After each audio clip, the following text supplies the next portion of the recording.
के क्वेश्चंस कर रहे थे। ईयर जो आज अपन करने वाले हैं वो 2003 है। इसके पार्ट 1 करेंगे, फिर उसके बाद नेक्स्ट पार्ट करेंगे। सबसे पहला क्वेश्चन देखो यहाँ पे क्या है, who headed the interim cabinet formed in the year 1946। किसने हेड करी थी इंटरिम गवर्नमेंट 1946 के अंदर। पूछा गया कि इंटरिम गवर्नमेंट कब बनाई थी। तो ये वाला जो क्वेश्चन है ना, मैंने आपको 1998 के वीडियो के अंदर करवाया और वहाँ पर मैंने आपको ट्रिक भी बताई है कि ऐसे सारे जो लीडर्स थे किनको कौन सा पोर्टफोलियो मिला हुआ था वो आपको याद करना है। तो फ्री कैबिनेट और इंटरिम कैबिनेट का मैंने 98 और 97 में करवाया। ठीक है, 98 में इंटरिम का तो मुझे ध्यान है, एक बार चेक कर लेना 97 या 99 के अंदर बाकी वाला करवा रखा है। तो आप वहाँ पे चेक करोगे तो आपको ये चीज़ पता चल जाएगा कि इसका आंसर क्या है, जवाहरलाल नेहरू। तो इंटरिम कैबिनेट जो फॉर्म हुई थी उसके हेड किसने करा था, जवाहरलाल नेहरू ने हेड करा था। तो इसका आंसर क्या हो जाएगा, बी। और जो 1998 है उसका मैं लिंक एंड में डाल दूंगी, तो वो एक बार जाके चेक कर लेना। उसके बाद यहाँ पे देखो, the leader of the Bardoli Satyagraha जो 1928 के अंदर हुआ था वो कौन थे। तो ये वाला तो फेमस है, बारदोली सत्याग्रह सबको पता होता है। तो ये किसने के द्वारा करा गया था, सरदार वल्लभ भाई पटेल के द्वारा करा गया था। ये कब स्टार्ट हुआ था, जून 1928 गुजरात के अंदर हुआ था, वल्लभ भाई पटेल के नेतृत्व में हुआ था।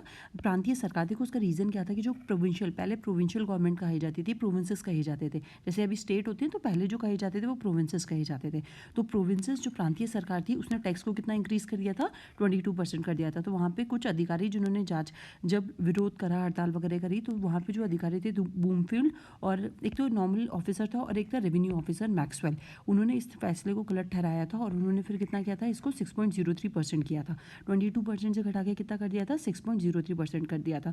तो इससे बहुत ज़्यादा रिलीफ मिला था किसानों वगैरह को। तो जो महिलाओं ने वहाँ पे वल्लभ भाई पटेल को किसकी उपाधि दी थी, सरदार की उपाधि दी थी। ठीक है, तो ये इंपॉर्टेंट क्वेश्चन है, ये बहुत बार पूछा भी जा चुका है कि सबसे पहले तो ये पूछा जाता है कि सरदार वल्लभ भाई पटेल को सरदार की उपाधि कौन से आंदोलन के दौरान मिली थी। तो वो बारदोली सत्याग्रह। और यहाँ पे थोड़ा सा पूछ लिया कि बारदोली सत्याग्रह से कौन सा लीडर जो है वो एसोसिएटेड है। तो इसका आंसर क्या हो जाएगा, सरदार वल्लभ भाई पटेल। देखो इसके लिए ना बारदोली सत्याग्रह के संदर्भ में गांधी जी इस तरह से इस चीज़ को डिस्क्राइब करते हैं कि इस तरह का हर संघर्ष, हर कोशिश हमें स्वराज के करीब पहुंचा रही है और हम सबको स्वराज की मंजिल तक पहुंचने में ये संघर्ष सीधे स्वराज के लिए संघर्ष से कहीं ज़्यादा अधिक सहायक सिद्ध हो सकता है। ठीक है, तो ये गांधी जी के वर्ड से मतलब वो इस चीज़ की इंपॉर्टेंस बता रहे हैं कि बारदोली सत्याग्रह कितना इंपॉर्टेंट है। उसके बाद नेक्स्ट वाला देखो कि अपनी मांग रखी और फिर वो टैक्स कम करवाने में भी सफल हो गए थे। और नेक्स्ट वाला क्वेश्चन देखो, यहाँ पे क्या बोला गया है, during the colonial period in India what was the purpose of the vitally commission. Vitally commission का क्या पर्पस था। तो देखो मैंने यहाँ पे लिख दिया, मैं ना आजकल इसलिए देती हूँ क्योंकि फिर मुझे लिखने में टाइम लगता है और वीडियो बहुत लंबा हो जाता है। तो विटली आयोग जो बना था 1929 के अंदर बना था, ये जॉन हेनरी विटली के अंदर बना था। इसलिए देखो ये इसके ना 6 सदस्य इसमें भारतीय थे। तो अगर आपसे कभी पूछ लिया जाए कि कौन इंडियन सदस्य थे विटली कमीशन में, तो आपको याद होना चाहिए श्रीनिवास एस शास्त्री, इब्राहिम रहीमतुल्ला, कबीर उद्दीन अहमद, जी.डी. बिरला, एन.एम. जोशी और डी चमन लाल। ये 6 मेंबर्स हैं जो आप एक बार याद कर लेना। और इसका एम क्या था, औद्योगिक उद्यमों और बागानों में मौजूद कामकाजी परिस्थितियों की जांच करना था। बेसिकली जो लेबर रिफॉर्म्स है ना उससे रिलेटेड था ये। और ये कब आया था, 1929 के अंदर। तो ये बैठा तो 1929 के अंदर था और इसने अपनी जो दी थी वो शायद 1931 के अंदर दी थी, अपनी जो रिपोर्ट दी थी इन्होंने। ठीक है, अब उसके बाद नेक्स्ट वाला क्वेश्चन देखो हमारे पास।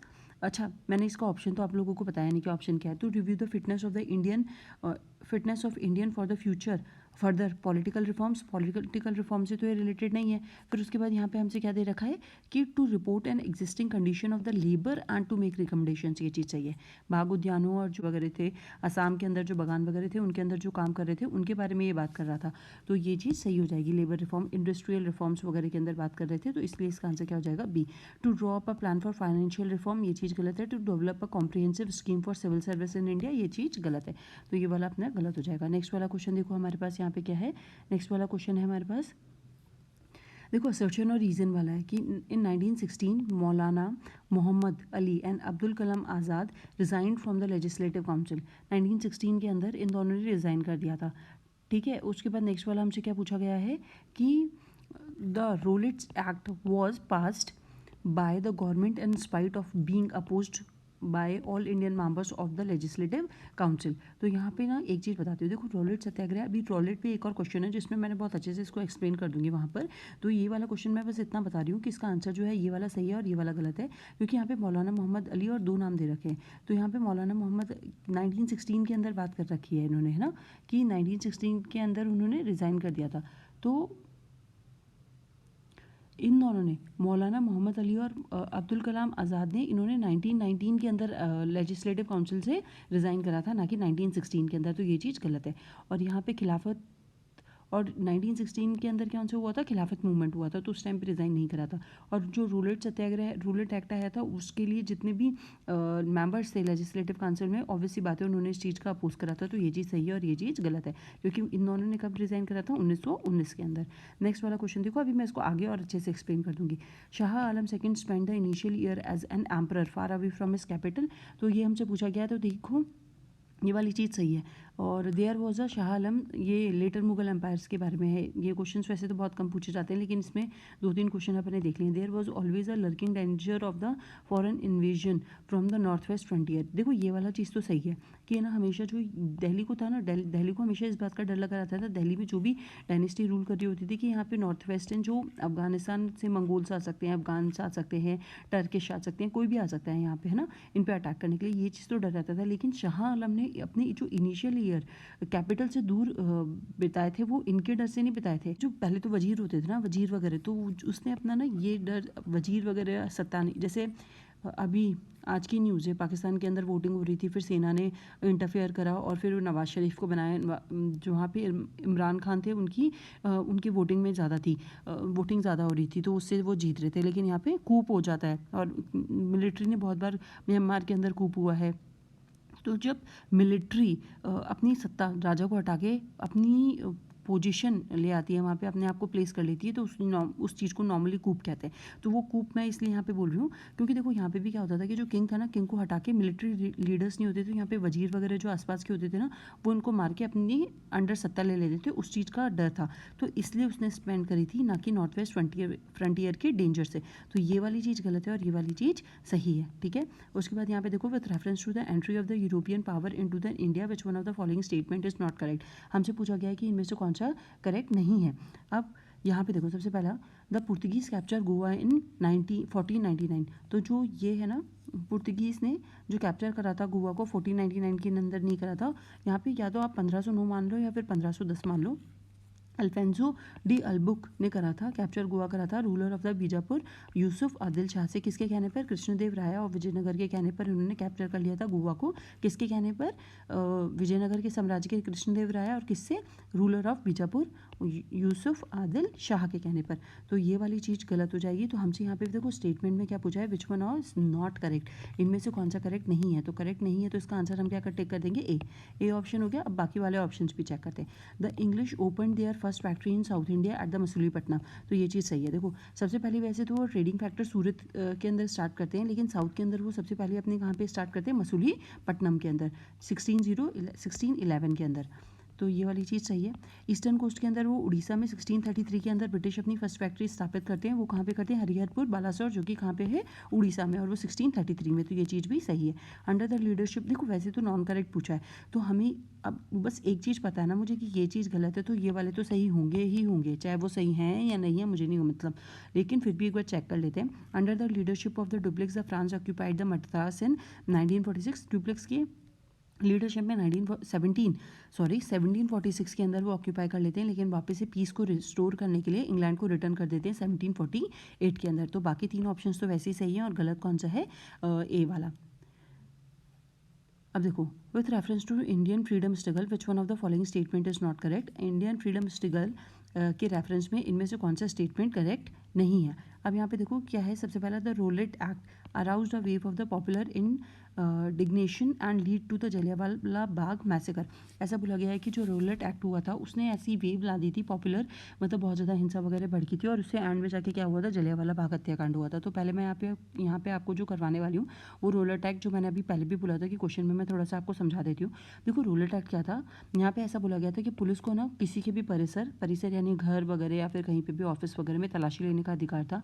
जो भी क्रांतिकारी है ना, मतलब जितने भी क्रांतिकारी थे ना, उनको अरेस्ट करने के लिए उन्होंने ये चीज़ लाई थी। तो पुलिस को परिसर की तलाशी लेना और बिना वारंट के किसी भी संदिग्ध व्यक्ति को गिरफ्तार करने का अधिकार था। ट्रिब्यूनल द्वारा सुनाए गए निर्णय का अंतिम था और अपील का कोई भी अधिकार नहीं था।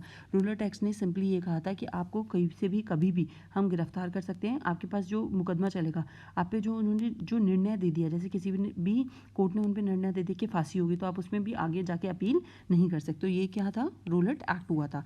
अब देखो, इंपीरियल लेजिस्लेटिव काउंसिल के निर्वाचित भारतीय प्रतिनिधियों जैसे मदन मोहन मालवीय, मोहम्मद अली जिन्ना और मजहर उल हक ने बिल के खिलाफ मतदान के बाद परिषद से इस्तीफा दे दिया था।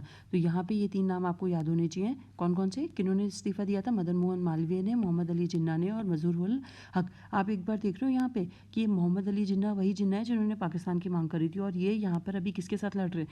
कांग्रेस के साथ लड़ रहे हैं। मदन मोहन मालवीय एक हिंदू, कट्टर हिंदू के साथ लड़ रहे हैं। किसके लिए? इंडिया के लिए लड़ रहे हैं। लेकिन लेटर चीज़ें 1940 के बाद ऐसी होने लग गई कि ये पाकिस्तान की एकदम मांग करने लगे कि हमें पाकिस्तान चाहिए ही चाहिए। यहाँ पे देखो, फिर गांधी जी ने, क्योंकि रूलर एक्ट आया था तो इसलिए गांधी जी ने फरवरी 1919 में सत्याग्रह सभा की स्थापना करी। दौरान पंजाब में भीषण हिंसा, बहुत जगह प्रदर्शन हुए थे, तो प्रदर्शन के दौरान पंजाब में भीषण हिंसा, जलियांवाला बाग हत्याकांड देखी गई।